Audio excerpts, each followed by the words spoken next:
I can't believe it's already 2025. This is insane. 2024 went by like that. Blink of an eye, man. Crazy year. I hope everybody had a good New Year's, good holidays. I hope everyone has their New Year's resolutions in check. Whether you believe in that or not, it's always good to use the new year as a reset, to get focused and get your shit together, right? So, a big thing for me is consistency this year. So, consistency in all aspects of life, whether it's, content creation, creatively making music, getting healthy, staying healthy, getting in shape, going to the gym. And I'm also a father, right? So I have two twin boys. They just had their first birthday in October. So, just trying to be the best that I can be, and helping them grow and learn, and just being there for them, man, and being present is important as well. But hopefully y'all had a good year, and hopefully this year is even better for you guys. With that said, I want to share with you guys my favorite, my top 10 albums of 2024. Now that we're in the new year, reflect on all the good music that we got last year. I'm gonna go through. We'll start from 10. We'll go from 10 up to 1. I'm not gonna spend too much time on each album. I'll just kind of go through and reflect really quickly on each album. So, number 10, right? This is gonna be a little controversial for some of you guys. For number 10, I have Vultures 1 by Kanye West and Ty Dolla $ign. Now listen, I know it's not the best Kanye West album, the best Ye album, whatever. But I'm not gonna lie, man. I do go back to that album. I like Vultures 1. 2 is garbage. Like, okay, it's not garbage, but it's just like unfinished. It's kind of underwhelming, right? Like, there's great moments. It could have been so much more, right? But this is where we're at with Ye right now, right? But Vultures 1, man, I feel like it was actually a dope project. Like, for me, this is what it is with Ye now, right? Like, I've already kind of like talked myself down, because Kanye was my favorite artist for a long time, right? He still is one of my favorite artists. His music means a lot to me, especially like the College Dropout and that era of Kanye, right? My Beautiful Dark Twisted Fantasy inspired me to make music, you know what I mean? So I hold him in high regard, right? So, but I've had to talk myself down, and like, I know when he's dropping music now, I'm not expecting that anymore. For a while, I was still expecting with every album, like, we're gonna get another masterpiece, and it's just like those days are over. That's just not where we're at anymore, right? And that's fine. But in terms of like production and just like aesthetics sonically, he's still like top tier, right? The music is still top tier. And Vultures 1, production wise, right? Lyrically, he's not the best, but production wise is still incredible. You know what I mean? And it's still something I want to hear, right? It's still something that motivates me and inspires me musically, right? So I'll give it that number 10 spot. I think it's a good album. Is it a great Kanye album? No. But is it a good album compared to The Field? Yes. All right. So now number 9. I got Samurai Lupe Fiasco, right? And this would probably be higher on the list, but it's only 8 records. It's almost like an EP, but it's a lot of value in there though. Like, lyrically, I'm so thankful that Lupe is putting out music consistently.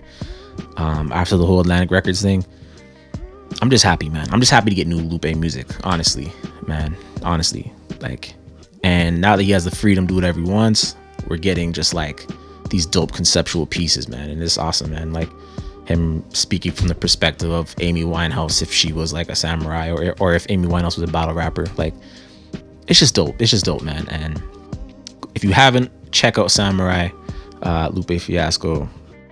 Dope album, dope project, and all the production is by Soundtrack. If you're a semi Lupe fan and you know Kick Push, that's the guy who made the beat for Kick Push, is Soundtrack, right? So it's dope to see them working tightly together. Drill Music and Zion still in rotation for me. Crazy album. Anyway, so Samurai Lupe Fiasco, check that one out if you haven't. That's number 9 on my top 10 list. What do we got next? Number 8, okay. Man, number 8. You know what? I actually gotta switch something around real quick because I was gonna put something else here, but I'm gonna put number 8. I'm gonna put Alligator Bites Don't Heal by Doechii. If I'm saying her name right, Doechii, I believe that's her name. Dope up and coming artist, TDE artist, first female rapper of TDE. You know, if you don't count SZA as a rapper, right? She's a singer, but Doechii's also a singer as well. She raps and sings. She's a phenomenal talent. Sky's the limit. Superstar in the making. All of that stuff. And this first album of hers, Alligator Bites Don't Heal, is phenomenal. Keep saying Alligator Bites Don't Heal. It's Alligator Bites Never Heal. Sorry, Doechii. Sorry. Nah, man, this is a phenomenal debut. She can get in the bag of being super lyrical and then go into like the melodic bag as well, like seamlessly. Like she has so much potential, it's ridiculous. And just seeing her perform on Tiny Desk and all these things, like the potential is there, man. And you just got to shout out TD for their job at developing artists. Is this album the Section 80 that I see people saying it is? Like, nah, it's not the Section 80, right? But it is a really good debut. I think I'm more of the second half of the album fan than the first half. But the first half, I do appreciate that she was flexing that lyrical ability. I think when she fine tunes a few things, she's definitely gonna drop that ultimate like classic, you know, which some people are regarding this album as. I don't see it that way fully, but it is a dope album, and I do think she has the potential to drop a classic album, 100%. Like that's what I see coming for her in the future, 100%. And with TD behind her, you know, sky's the limit, man. Number 7 on my top 10 albums of 2024, I got Common and Pete Rock, The Auditorium Volume 1. Now listen, man, if you like bars, if you like jazzy beats, right, like soul samples, like bars, go listen to this album, man. Common, bona fide legend, still has it. Pete Rock, bona fide legend, still has it. Both of them came together and made this project, and I am so happy and so appreciative for it. And it's not like just one of those, oh, we threw some names together and put it together type situations. Like, it's actually a phenomenal album. Like, it's a really dope album, and I suggest each and every one of you check it out if you haven't already. Again, Perfect Marriage, man, Perfect Marriage for real. I think they should just keep doing albums together, to be honest. Like, I would love to see more of Common and Pete Rock, and it's called Volume 1, so Volume 2 is essentially probably on the way. Let's see. Yeah, so I just checked out real quick. They do have a Volume 2 coming out later this year, 2025. So definitely stoked for that. Phenomenal album. Shout out to Pete Rock and Common, the legends, still keeping that real hip hop alive. Now, number 6, I flip-flopped number 8 and 6 because, you know, I forgot to do it in my notes. I had already been thinking about doing it, and just seeing my notes now, I remembered to do it. Because, and again, I don't want this to sound like slight, because it's not. Doechii's incredible. Anybody in my personal life, I've been saying, like, go listen to her album, go listen to Alligator Bites Never Heal. I've been putting people onto her 100%, and I'm championing her, and I hope she does well. I just feel like Rhapsody had the better album.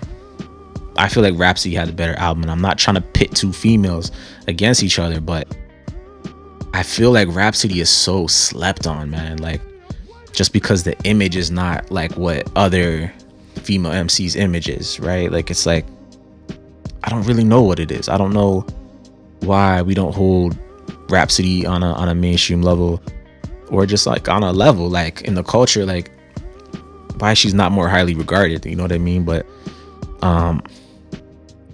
Please Don't Cry, go check out my Please Don't Cry Rhapsody album review. I did a video for last year.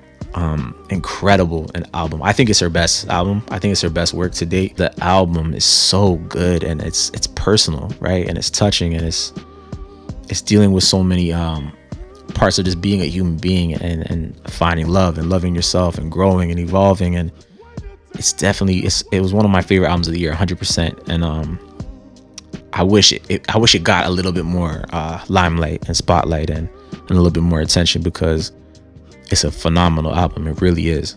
Production spectacular. Rhapsody just lyrically a monster. And man, we gotta put Rhapsody on a higher pedestal, man. Like, shout out to Rhapsody. Now we're getting into the top 5 of my albums of 2024.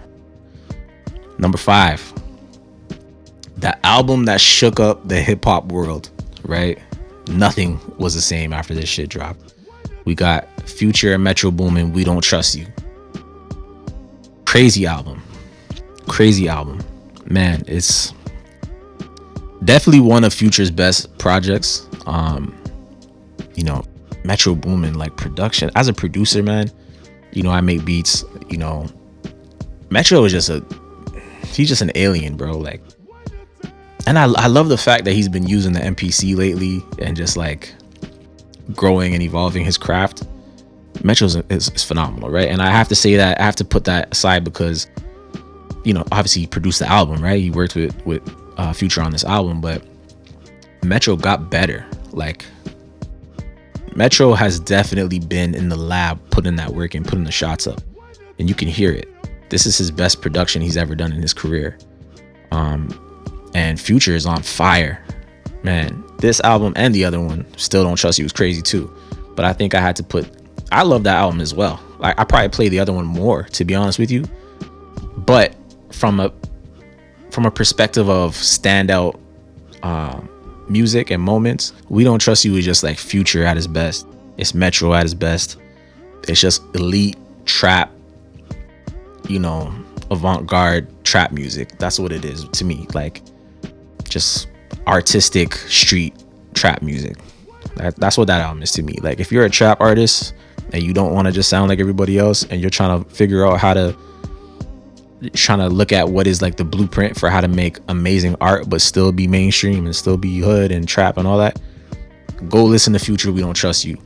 And that's aside from the elephant in the room, which is the monster of a record Like That, which is, I think, is the best rap record of 2024, period. It's better than Not Like Us. Like That is a way better record than Not Like Us. I know y'all I love Not Like Us, but Like That is a better record. It was just overshadowed by the Drake diss of Not Like Us because it was just so flagrant. And it blew up on social media. But as far as a record goes, Like That's a way better record. That's a classic hip hop record. Drake diss aside, like, that's an amazing, perfect street record. It's perfect banger to me, in my opinion. And that, for that reason alone, it has to be on this list. But even aside from that, and starting the whole beef and everything with Kendrick's verse, again, it's Future at his best, Metro Boomin at his best. And even though I'm not the biggest trap guy, when I do want to get into that bag, that's who I go to, right? Because Future is just like, again, he has the ability to make it, it's street music, but it's also art as well, right? And I feel like when you could fuse those two together, that's the perfect blend. Number 4, speaking of mixing hood and street with art, my number 4 album of 2024 is Blue Lips by Schoolboy Q.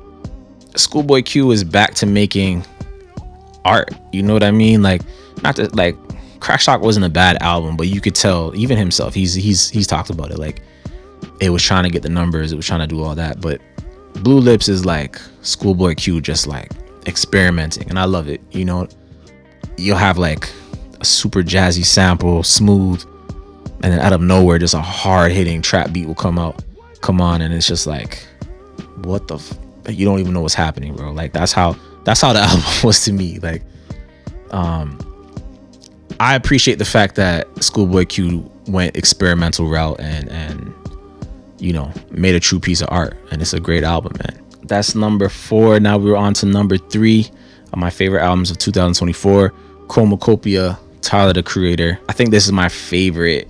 This might be my favorite Tyler the Creator album. I love the fact that he is making mature music now. The evolution of Tyler is crazy. I wasn't a fan of his music earlier on just because it wasn't necessarily for me.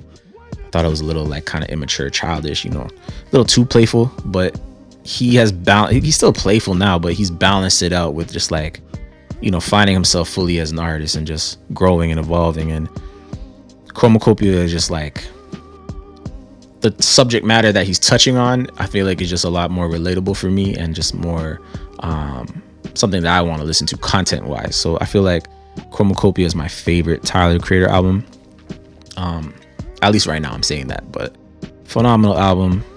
It was almost my number one, very close to being my number one. I will say that. But let's go on to number two. Number two album of the year, album of 2024 to me is Why Lot by Anderson .Paak and Knowledge. Group name No Worries. Incredible album.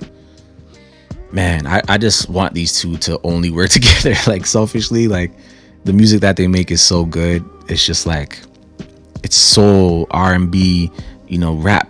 It's just perfect, man. Like me, I love soul samples. Like, you're always gonna get me with soul samples, man. And Knowledge, one of my favorite producers right now as well. Just the perfect blend, those two together. Anderson, don't go back with Bruno Mars anymore, man. Stay with my guy Knowledge, bro, because you guys make magic together. And Anderson .Paak is one of the dopest artists in the game, period. He can do no wrong, but when he gets together with Knowledge, man, they make magic. And Why Lot is an incredible album. So close to being my number one. So close. My number one, I had to give it to GNX by Kendrick Lamar. Very close, but I had to give it to GNX because right now, at least, I do find myself playing this album a lot. When it did come out, I did say it wasn't my favorite it wasn't my favorite Kendrick album. It was probably my least favorite. I did say I like Mr. Morale more, but I have to stop doing that. I have to get out of the, when you're making a list like this and having these discussions, you have to put the album against the field, right? If I'm going against Kendrick, GNX is my least favorite Kendrick album, right? And again, it's still new, that could change. Again, I've been listening to it more and more and I'm liking it more and more. But putting it against the field, right? It's the number one album of the year, right? Why Lot is probably a better listen all the way through, easier listen all the way through. But GNX has these moments on it that are just so incredible. Like Whacked Out Murals, that intro was just crazy. The energy that came on that. Immediately I was like, whoa. The first Whacked Out Murals, Squabble Up, banger. Then we go into Luther with SZA, which I feel like is one of the best records of the year. Like That and Luther are the best records of 2024, in my opinion. Crazy that Kendrick is on both of those. But like Luther is that's the perfect single to me. Like, I'm surprised they didn't do that separately as a single leading up to the album, just to get some momentum and possibly do a visual for it, because that song is like perfect when I think about like a radio single that still has artistic integrity and is still fire. Like, Luther is perfect. I'm surprised it's a little bit like, you don't really hear people talking about that as much as the rest of the album. But to me, when you go from Whacked Out Murals, Squabble Up, Luther, Man at the Garden, I'm like, whoa. Hey Now is growing on me. I do like it now, but in the first couple listens I was like, it's whatever. Reincarnated is crazy, ridiculous storytelling. I'm probably gonna do a video just on that song alone, breaking it down lyrically. Again, TV Off, first half, second half goes crazy, banger. Dodger Blue, really dope record. Peekaboo, again, had to grow on me. And again, I know it's the LA sound, and that's why I respect it, right? So it just wasn't for me at first, but it's definitely grown on me a little bit. Heart Part 6, crazy record. Probably my least favorite of the Heart series, admittedly, but I do love that he paid homage to TDE and all the members and their come up together, and it's an incredible story. So a dope record overall, and I'm glad it's on the album. GNX, I don't like this record, bro. I'm trying to like it. But I do not like GNX, man. It's just, I think it might just be the beat. No disrespect to whoever the producer is. I do respect the fact that they were in a different pocket and definitely a different pocket and different type of drum pattern. I do respect that, but just like for me, it's just not my style. GNX is, it's not for me. Gloria though, last track on the album, dope record, beautiful record with SZA again. them two, they should make an album together, SZA and Kendrick. That would be phenomenal.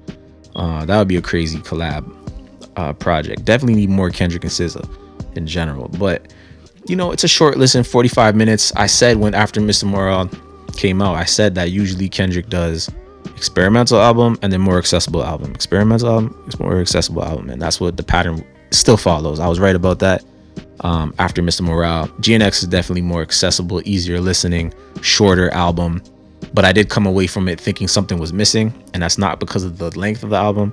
That's just the way the album kind of ended, and the beginning of the album had such a strong impact, and then it just kind of like fizzled out a little bit and then picked back up certain times, reincarnated and stuff like that. So again, not the best Kendrick album, but a dope album, and I'm appreciative that it's out, and I'm glad that we have it, and I'm glad Kendrick's putting music out, and I'm glad that Kendrick's still sticking his chest out, saying I'm the best. He's not backing down from that shit, and I love that. I love the energy right now from certain rappers in the game of the competitive nature, and being confident in your skill set. And Kendrick, I think I was expecting like maybe magnum opus. It wasn't that, but it's still a dope album, right? Still the best album of 2024 in my opinion, and just great moments on it. Great moments. I'd say that's why I gave it number 1. And I'm still listening to it like daily. So, that Luther record, man, that's my joint right now. Luther is my song right now. And it's going to be crazy to see what he does in the Super Bowl, right? So I have the Super Bowl performance coming up. And there's been rumors of a deluxe. So maybe we'll get even more music, So that's my top 10, man, of 2024. I'm excited for 2025, man. I'm definitely gonna make a video of the albums I'm anticipating the most this year. And yeah, man, more content this year for sure. Even on the other channel, on the beat side, and putting out more music. But this channel specifically, I'm definitely gonna add more content for you guys. Shout out to y'all, man. Let's go crazy in 2025, man. Let's turn up this channel.